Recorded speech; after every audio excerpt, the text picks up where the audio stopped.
அண்மை செய்தி 80 வயதிற்கு மேற்பட்டவர்களை ரேஷன் கடைகளுக்கு நேரில் வந்து பொருட்களை பெற வேண்டும் என்று வற்புறுத்தக்கூடாது என்ற அறிவிப்பு வெளியாகியிருக்கிறது.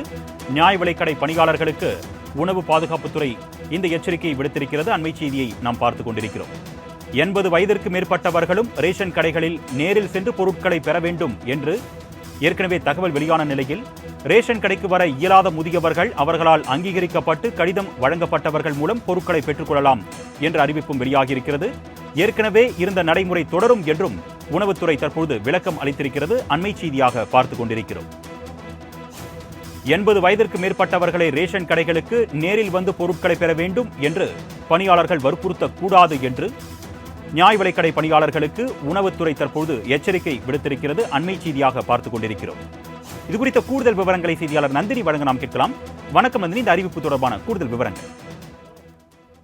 வணக்கம் அர்மேஷ். 80 வயதிற்கு மேற்பட்டவர்களை நியாய விலை கடைகளுக்கு நேரில் வந்து பொருட்களை பெற வற்புறுத்தக்கூடாது என உணவுத்துறை சார்பில் எச்சரிக்கை என்பது வெளியிடப்பட்டிருக்கிறது.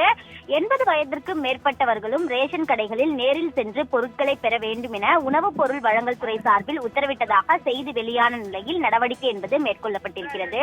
தமிழகத்தில் 2.23 கோடி குடும்ப அட்டைதாரர்கள் இருக்கிறார்கள். இவர்களுக்கு 34,793 நியாய விலை கடைகள் மூலம் அத்தியாவசிய பொருட்கள் வழங்கப்பட்டு வருகிறது.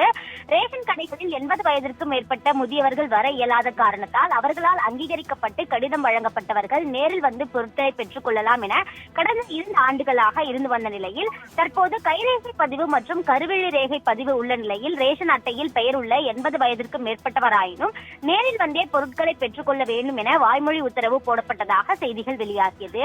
இதன் காரணமாக முதியவர்கள் கடுமையான சிரமத்திற்கு ஆளாகும் நிலை உள்ளதால் 80 வயதிற்கு மேற்பட்ட முதியவர்கள் நியாய விலை கடைகளுக்கு நேரில் வந்து பொருட்களை பெற வேண்டும் என நிர்பந்தம் செய்யக்கூடாது என்றும் இதனை மீறும் பணியாளர்கள் மீது நடவடிக்கை எடுக்கப்படுவதோடு இது குறித்து பொதுமக்கள் உயர் அதிகாரிகளிடம் புகார் தெரிவிக்கலாம் எனவும் உணவுத்துறை சார்பில் தெரிவிக்கப்பட்டுள்ளது குறிப்பிடத்தக்கது.